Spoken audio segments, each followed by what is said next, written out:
Si tu veux être riche et milliardaire plus tard, mets un énorme pouce bleu à cette vidéo. Pour moi, TK et Kenny représentent très clairement la meilleure période de YouTube. C'est-à-dire que 2016-2017, et vraiment, et je le dis, TK et Kenny, pour moi, ils ont marqué l'histoire du YouTube français. Avant de commencer cette vidéo, je voulais vraiment les remercier pour tout le contenu qu'ils ont fait, toutes ces vidéos qui m'ont fait tellement rire à l'époque avec mes potes. Je voulais vraiment les remercier pour ça. Voilà, malheureusement, TK a sorti une vidéo où il annonce malheureusement que Kenny a décidé de prendre son indépendance, de partir après des années de colocation. Voilà, ils ont décidé de rompre leur colocation. Il y a énormément de personnes qui m'ont demandé est-ce que tu penses qu'il y a eu un clash, une embrouille, une tension entre les deux. Je voulais aussi les remercier parce qu'à l'époque, voilà, ils ont été vraiment bienveillants envers moi. Ils m'ont invité chez eux et c'est vraiment de très très très bons souvenirs. Qu'est-ce qui s'est passé entre les deux? Il y a beaucoup de personnes qui pensent qu'il y a eu un clash, une embrouille. Kenny avait fait une story sur Instagram en disant que c'était terminé. Il allait s'expliquer par rapport à ça. Il est parti rejoindre sa copine qui vit dans le sud de la France. Qu'est-ce qui s'est passé entre les deux? Déjà, le premier truc à savoir, c'est que TK,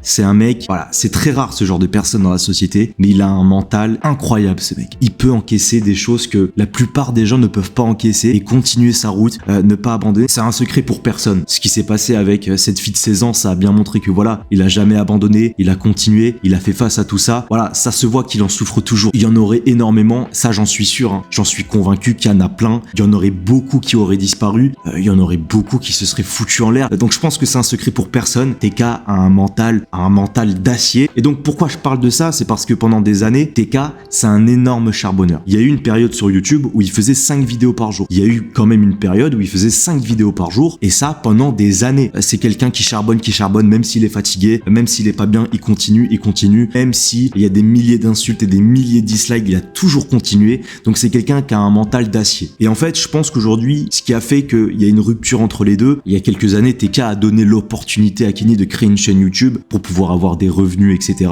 Kenny est quelqu'un de très émotif, qui peut très vite péter les plombs. Kenny, c'est quelqu'un qui a eu des épisodes malheureusement entre guillemets dépressifs. En fait, ce que je veux dire, c'est que je pense que Kenny a eu énormément de pression. Le jour où Kenny a créé sa chaîne YouTube, TK a dû lui mettre la pression par rapport à ça. Si aujourd'hui il y a eu une rupture entre les deux, TK, il est capable de supporter vraiment des choses très dures. C'est quelqu'un à part. La plupart des gens sont pas capables de tenir un rythme aussi intense, une telle pression comme TK. Et je pense qu'aujourd'hui il y a une rupture parce que, et je pense que c'est aussi simple que ça. Je pense que ça lui a mis une très grosse pression. Il a pas supporté cette pression parce que des fois tu as des commentaires de haineux. Il faut prendre en compte énormément de choses. TK, pour lui, c'est trop facile. Pour lui, c'est trop facile de supporter tout ça. Et je pense qu'il y avait un décalage, le mental, le mode de vie de TK et le mode de vie et le mental de Kenny. Et c'est pour ça qu'aujourd'hui, il y a une rupture. Je pense que c'est pas plus mal parce que voilà, ça va permettre aux deux de prendre du recul. J'imagine que TK veut emménager par exemple avec sa copine et que s'il y a Kenny dans l'appartement, ça peut peut-être gêner. Oui, je pense que comme tout être humain, moi, ça m'est déjà arrivé de m'embrouiller avec des amis. Ça arrive à tout le monde de s'embrouiller avec des amis. Ce sont des choses qui arrivent. Je pense que c'est arrivé entre TK et Kenny, pas des embrouilles du genre à se battre, ce genre de choses. Je pense que voilà, ils ont dû peut-être par moments craquer tous les deux et dire ce qu'ils pensaient au fond d'eux-mêmes. Ça, c'est des choses qui arrivent, on peut pas leur en vouloir. Faut pas en vouloir à Kenny. Voilà. Je pense qu'en fait, les deux, il y a eu une rupture simplement parce que ils étaient pas sur la même longueur d'onde. Je vous remercie encore une fois. Merci pour tout, les gars. Merci à l'époque de m'avoir aidé. C'est une page qui se tourne. Je pense qu'on devrait jamais oublier cette période de YouTube. La résistance.